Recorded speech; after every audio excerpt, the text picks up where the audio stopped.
memenangkan kandidat yang kita puja-puja, tapi setelah pemilu kita misalnya dikagetkan dengan, kalau mama-mama SPRI kita sering mendengar ternyata stunting masih tinggi, anak kurang gizi tinggi. Assalamualaikum warahmatullahi wabarakatuh.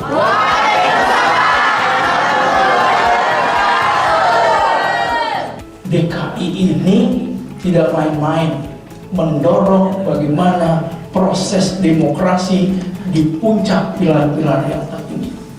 Kita harus mendagangkan dagangan kita bahwa Jakarta demokrasi yang baik. Salah satu adalah indeks demokrasi itu.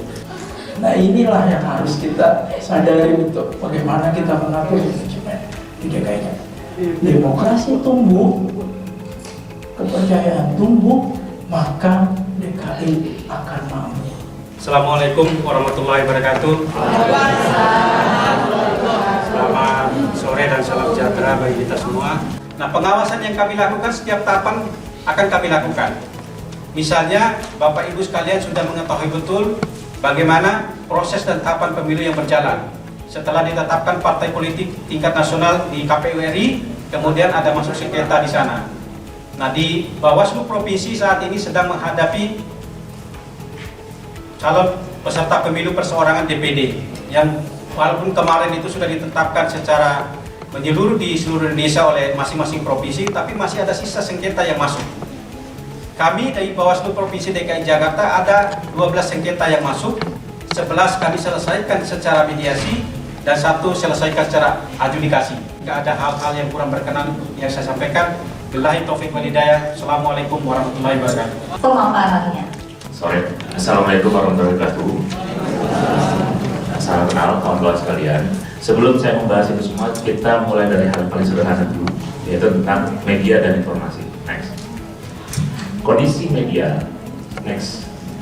Nah, kondisi informasi atau sebar informasi dulu adalah bagi waktu saya kecil atau kita sebagian Bapak Ibu masyarakat, kita mendapatkan begitu banyak informasi dalam gadget kita, di TV segala macam, kita jadi confused dan kondisi kita diperparah dengan kondisi literasi di Indonesia. Dan yang paling parah sih nomor 2016 ya, World Most Literate Nation, Central Connected State University ini penelitian. Dari 62 negara yang diteliti, indeks literasi kita ada di tingkat nomor 1, paling rendah nomor 2. Jadi kita juara 2 dari bawah. Dan ini yang menyebabkan kita sulit membedakan mana fakta, mana hoax. Alasan itu yang membuat India akhirnya menegur WhatsApp dan akhirnya WhatsApp menerapkan ini secara internasional bahwa kita hanya bisa menyebarkan informasi maksimal 5. Kalau memicu ketakutan, kita jadi takut kalau misalkan ada hoax kerusuhan ini, ada demo di sini, ada ini, akan terjadi kerusuhan, itu kan kita jadi takut ya. Dan terakhir membuat fakta sulit dipercaya, kita jadi bingung. Jadi sebenarnya kawan-kawan, Bapak Ibu sekalian, di Indonesia ini sudah ada cukup banyak kanal-kanal kisah fakta atau lembaga-lembaga yang melakukan pemeriksaan fakta. Jadi kalau untuk pemerintahan sendiri di DKI Jakarta sudah ada data hoax, lalu di Jawa Barat itu ada Jabar Super Hoax, lalu secara independen ada Mafindo, Masyarakat Lebih Fitnah Indonesia dengan @depox.id, lalu ada Liputan 6, Cek Fakta Liputan6.com, ada Cek Fakta Tempo, Cek Fakta Kompas, Periksa Fakta AFP, lalu ada Cek Fakta Medcom.id. Jadi sudah cukup banyak sebenarnya kalau kita mau ngulik gitu. Yang terakhir adalah saya menyarankan tidak menyebarkan informasi yang kita terima kalau informasi itu tidak jelas sumbernya dari mana. Karena dengan kita minimal melakukan itu, kita mengurangi sebaran hoax. Sekian dan terima kasih. Assalamualaikum warahmatullahi wabarakatuh. Selanjutnya kita bergeser lagi ke narasumber kita. Ada mau Ibu Yani dulu atau Mas Rio dulu nih? Bu Yani dulu deh, silakan, dari Mafindo Jakarta. Silakan. Perkenalkan, saya Yani Sujaya. Saya adalah seorang pemandu wisata. Jadi di Mafindo ini adalah kerja kerelawanan.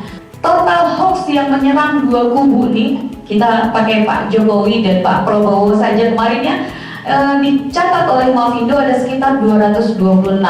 Kominfo barangkali lebih banyak lagi memiliki catatan itu. karena ini kan berdasarkan yang kubu 2 saja. Ada 133 hoax menyerang kubu Jokowi Ma'ruf, kemudian 93 hoax menyerang kubu Prabowo Sandiaga. Di 2014, hoax untuk mendelegitimasi pemilu muncul pada saat pemungutan suara. Itu 2014 yang lama. Tapi di 2019, hoax untuk mendelegitimasi pemilu muncul jauh sebelum pemungutan suara dimulai dan berefek sampai hari ini. Kalau di Mavindo sendiri, kami ada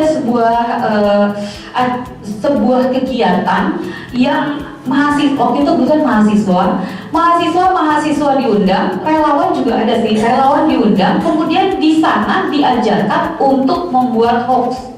Coba bayangkan, orang malah diajarin buat hoax, dikasih sebuah judul dari koran gitu ya, dari berita online. Kemudian kami diajarkan untuk mengganti judulnya yang sama persis tulisannya dengan yang ada di berita online tersebut. Jadi teman-teman tuh bikin narasinya lucu-lucuan, kemudian diupload acara kami itu, kegiatan kami atau ke media sosial kami. Diajarkan memang untuk buat hoax. Kenapa? Itu seperti kita diimunisasi atau divaksin. Ketika kita tahu bagaimana caranya membuat hoax, begitu ada berita online atau ada orang yang mungkin buzzer, kalau kata Mas Hairil, dia menunjukkan tulisannya, kemudian memposting berita online tersebut, gambarnya, kita udah langsung tahu. Ayo kita lawan hoax, ayo lawan ujaran kebencian dengan tetap bersama-sama kolaborasi. Ayo kita lawan hoax, ayo kita lawan ujaran kebencian. Kita masuk ke narasumber yang terakhir, Mas Rio Ayudya Putra, Sekwil DPW SPRI Desa Jakarta. Assalamualaikum warahmatullahi wabarakatuh. SPRI! Jaya, jaya, jaya. SPRI! Jaya, jaya, jaya. Perkenalkan, nama saya Rio Ayudya Putra, saya Sekretaris Wilayah DPW SPRI DKI Jakarta. Kebetulan juga sebagai program manajer dari. Saya mau singgung sedikit dari sebagai pengantar. Jadi tadi seperti singgung di awal pembukaan ada oleh Mas Dika, saat ini SPRI sedang melakukan sebuah program namanya Democratic Resilience atau biasa disingkat DEMRES. Nah, saya ini sebagai program manajernya. Nah, program ini sebenarnya bertujuan 2 hal. Yang pertama itu bagaimana memperkuat institusi demokrasi dan kualitas proses demokrasi di Indonesia, khususnya bagi pemuda, perempuan, penyandang disabilitas, dan kelompok masyarakat marginal lainnya melalui wacana politik yang inklusif dan partisipatif.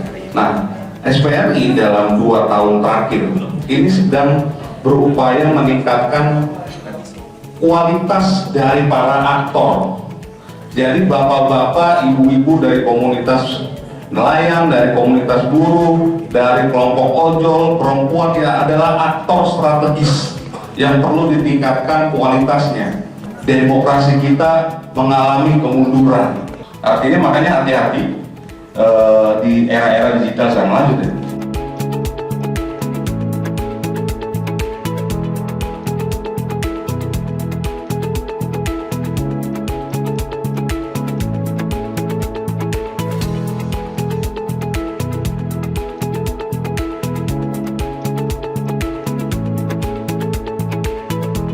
Gambaran seperti apa kira-kira hoax yang muncul terkait dengan isu perempuan? Bagaimana mengantisipasi itu kira-kira? Apa sih yang menjadi isu-isu ataupun hoax berkaitan dengan pemilu yang lebih banyak? Itu biasanya lebih banyak ditujukan kepada masing-masing pasangan calon itu, pada kandidat yang diarahkan itu.